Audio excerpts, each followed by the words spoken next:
बरकत के लिए हमें टाइम मैनेजमेंट तो करना ही होगा। कभी कभी कुछ ऐसे काम भी होते हैं जो हमने सोचे नहीं होते और उनका अचानक से हमारी लाइफ में आ जाना, तो हम ना हमेशा एक इस तरीके की सिचुएशन में रहते हैं कि कभी भी कोई भी काम इस तरीके से आ सकता है लाइफ में जो हमें अचानक से करना पड़ जाए। तो हमारा टाइम मैनेजमेंट भी जो है ना उसी की तरह होना चाहिए।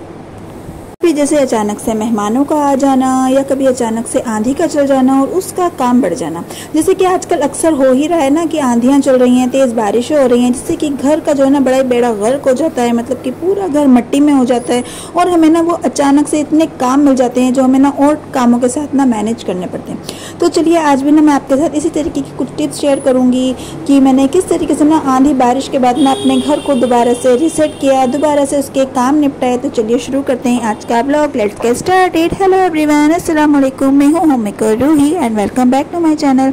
अगर आपने मेरा चैनल सब्सक्राइब नहीं किया है ना तो ज़रा फटाफट से कर दें और मेरी यूट्यूब फैमिली बढ़ाने में मेरी हेल्प करें।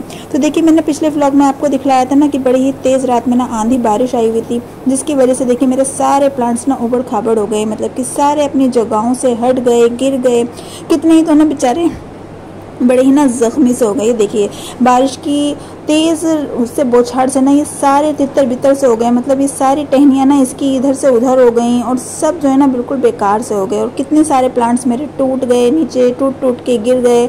जो इनके गमले वगैरह होते हैं ना वो भी कितने ही सारे ना इस तरीके से टूट गए। तो बस देखिए ये काम ना अचानक से मेरी लाइफ में आ गया। मेरी रूटीन में मैंने इसके लिए तो कोई टाइम नहीं रखा हुआ था ना, लेकिन बस इसको भी तो मुझे सेट करना ही था ना।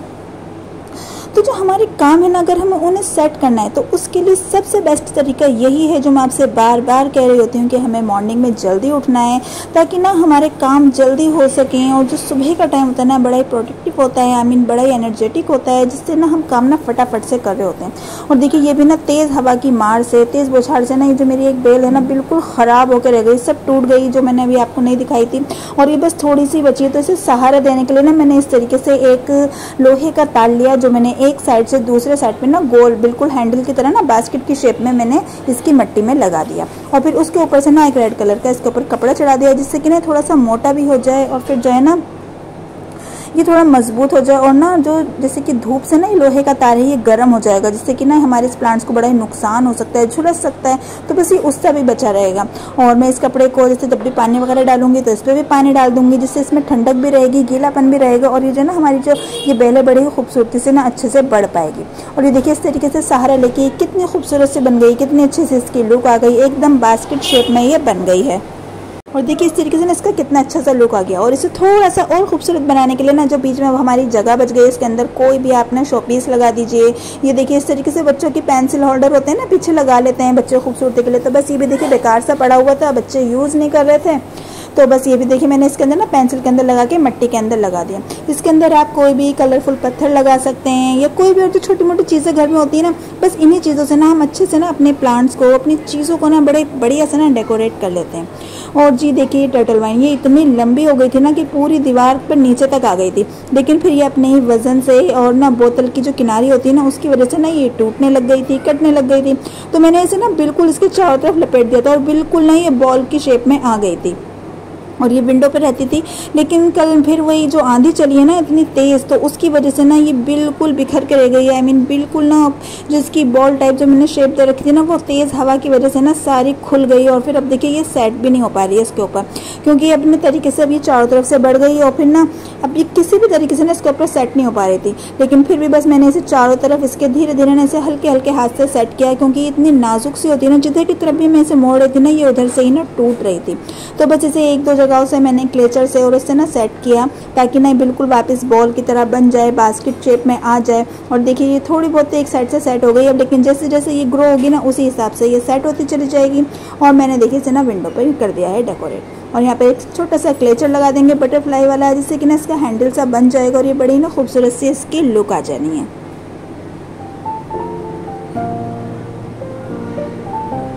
तो बस जी मैंने आंधी बारिश के कामों से निपटने के लिए ना इस तरीके से ना अपने टाइम को मैनेज किया। सुबह जल्दी उठकर अपने टाइम में अपने दिन में ना अगर हमें बरकत लानी होती है ना तो बस हमारा सबसे आसान तरीका यही होता है कि ना हमें इस तरीके से ना अपने टाइम को मैनेज कर लेना होता है कि हम जल्दी उठ जाएं और जल्दी अपने कामों की शुरुआत कर दें, जल्दी अपने दिन की शुरुआत कर दें, ताकि जो भी है ना हम सब कामों को निपटा सकें। और ना ये जो हम होम मेकर्स होते हैं ना, हमारे अंदर एक अल्लाह ने ऐसी खासियत दी होती है कि चाहे एक क्या दो क्या कितने भी काम हमारे आ जाएं, लेकिन हम उन सभी कामों को ना माशाल्लाह से ना अच्छे से मैनेज कर लेते हैं। और जी देखिए मैंने इसकी कटिंग लगाई थी, ये भी मैंने आपके साथ ना शेयर करी थी। अभी देखिए कितने अच्छे से ना ग्रो हो गया ये मनी प्लांट, माशाल्लाह कितना अच्छे से बड़ा हो गया और कितना ना खूबसूरत लग रहा होता है ये।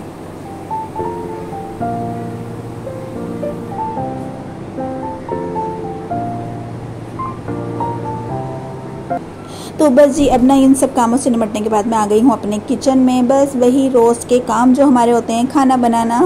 तो बस आज मैं बना रही थी भिंडी की सब्ज़ी। अच्छा जी, हमारे टाइम को बचाने के लिए ना इस तरीके के जो टूल्स वगैरह होते हैं ना, ये भी हमारे किचन में ना हमारे काम में बड़ा इंपॉर्टेंट रोल प्ले कर रहे होते हैं। मतलब ये देखिए, वैसे हम भिंडी जब काटते हैं तो एक एक पीस करके काट रहे होते हैं ना, लेकिन इस तरीके का जो एक टूल आता है ना, ये हमारी भिंडी को इतने आसानी से कट कर देता है ना, मिनटों सेकंडों में ना हमारी भिंडी यूँ ही कट जाती है। इससे हम आराम से तुरैयाँ काट सकते हैं या कोई भी इस तरीके की सब्जी होती है ना, हम इससे बारीक कट कर सकते हैं। प्याज, टमाटर, हरी मिर्चें, और हरी मिर्चें कट करने के लिए भी ना बड़ा ही आसान रहता है, जिससे कि ना हमारे हाथ में भी मिर्चें नहीं लग रही होती हैं और एक साथ ना कई सारे पीस इसके अंदर से कट हो जाते हैं। तो इस तरीके के टूल्स वगैरह ना आप ले लिया करें, जिससे कि ना आपका काम ना ईजी होता चला जाए। हम ना पता है क्या कर होते हैं, अक्सर क्या करते हैं, हम ना लोगों को खुश करने में लगे रहते हैं। हम लोगों को खुश करने में ज़्यादा मेहनत करते हैं, जबकि हमें करना क्या चाहिए, हमें करना चाहिए अपने रब को, अपने अल्लाह को खुश करने में ज़्यादा अपनी एनर्जी लगानी चाहिए, उस पर ज़्यादा फोकस करना चाहिए। क्योंकि जो अल्लाह है, अल्लाह ही तो है ना जो हमें हर चीज़ का अजर देगा, हम हर काम का हमें अजर देगा, इस दुनिया में भी और उस दुनिया में भी। जो हमें अजर मिल रहा है वो तो हमें अपने अल्लाह से ही मिल रहा है ना, लेकिन हम फिर भी इसके बावजूद भी ना लोगों को खुश करने में, लोगों को राज़ी करने में ना लगे रहते हैं, उनके ऊपर अपनी एनर्जी वेस्ट कर रहे होते हैं।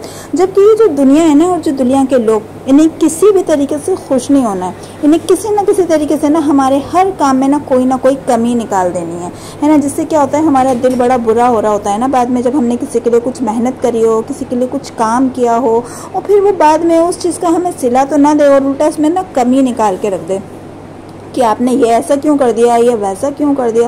ये जो दुनिया है ना, बस ये इसी तरीके की है। लेकिन जो अल्लाह है, अल्लाह को अगर हम खुश करते हैं ना, नमाज़ें पढ़ते हैं है ना, और उससे जब हम मांगते हैं तो अल्लाह हमसे खुश होकर हमें उसका सिला देता है, इस दुनिया में भी सिला देता है और फिर दूसरी दुनिया में भी हमें सिला देता है।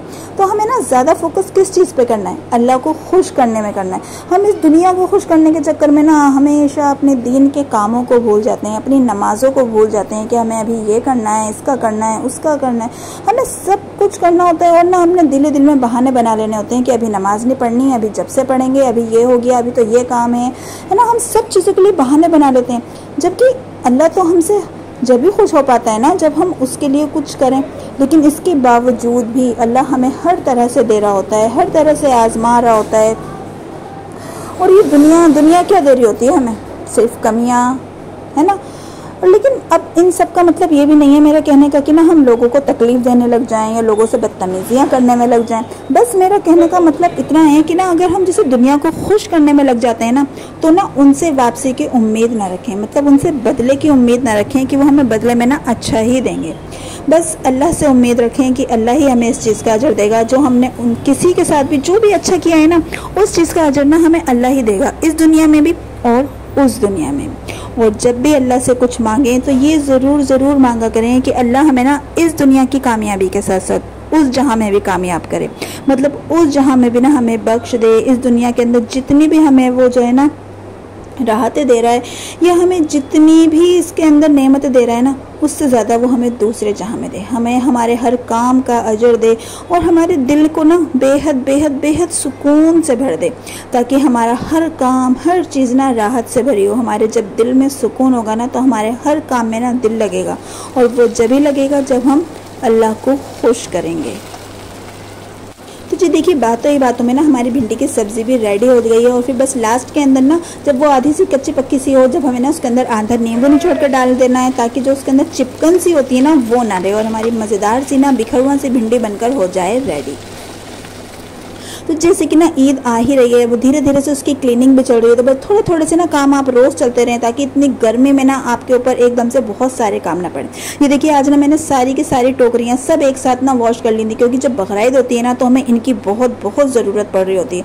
जब कुर्बानी हो रही होती है तो उसके गोश्त को रखने के लिए है ना बहुत ज़्यादा ज़रूरत पड़ रही होती है कि हम इस तरीके की ना जालीदार चीज़ों का यूज़ करें, जिससे कि ना उसके अंदर के जो भी एक्स्ट्रा पानी है, जो भी गंदगी वगैरह होती है ना, जब हम धो के रखते हैं उसका जो पानी होता है वो सब आसानी से ना इनमें से निकल जाता है।